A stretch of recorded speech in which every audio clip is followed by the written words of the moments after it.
I work with Comic Cons here, right? I don't know if you Right. know, but I'm a spokesperson for a bunch of Comic Cons. So we get to have a lot of really interesting people that come through as guests. And, a lot of the conversations you have with people, it's like, yeah, okay, it's fun to talk to somebody about whatever movie they were in. But if you get a chance to talk to them in the green room or if you're picking them up from the airport or wherever, you'll have these conversations that can veer off in all these different directions. And Jonathan Rhys Davis, the guy who played Salah in Raiders of the Lost Ark, and he was also he was the dwarf in Lord of the Rings.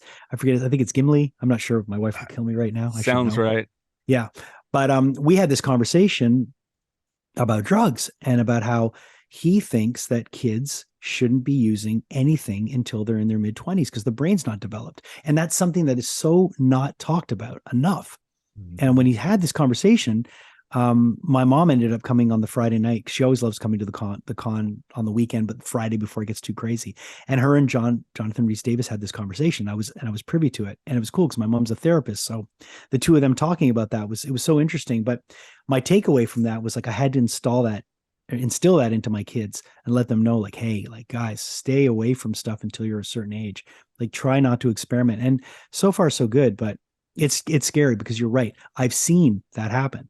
My brother had a friend of his who tried weed for the first time. She had a psychotic break and she was gone for 2 years from the first time she tried marijuana. And I was like, what? Yeah. That's crazy. Yeah. But with THC contents and everybody's brain chemistry is a little bit different. So, yeah, there's similarities, but there's things that are different. So it's going to affect people differently. So yeah, it's scary. Yeah. My partner, she believes that her really bad anxiety and panic attacks didn't develop until she was in a relationship with a guy that did, Right. and roommates and everything else. And she smoked something that's really strong. And after that, she's like, my panic attacks started after that, Yeah. And so she's like, I don't know if it broke something in my brain. And that, like you're saying, that's something they don't talk about. Everybody's brain can be so unique. Like, yeah. I don't know about you, history of addiction on both sides of my family, alcoholism and drugs. And, so genetic disposal to it, predisposition or what it is. And, we just don't know. And that's just frightening. It's like, look, I can guarantee you this one thing: abstinence never got anybody, Nobody died from being abstinent. No, I know. I mean, listen, I look at it as, life has so many, the cards are stacked against you in life in so many ways. Just out of the gate, like everybody's different, everybody's experience is different, but life is tough, and to be able to take life on life's terms, I think you really have to have a clear head. We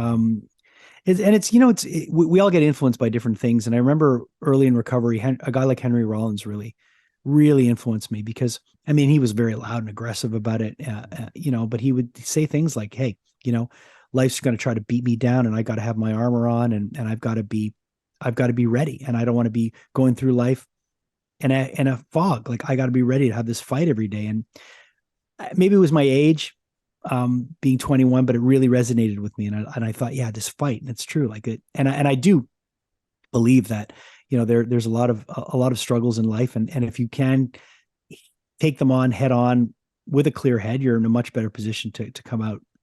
Absolutely. To come out on top, or at least to come out relatively unscathed. But life's tough. Life can be really tough. And to numb yourself and to not feel, I don't know. It's just not for me. I would much rather feel everything. This is the Knocking Doors Down podcast, featuring celebrities, experts, and everyday people who have overcome adversities, including addiction, mental health, and trauma, to live purposeful lives. And that's what Knocking Doors Down is all about.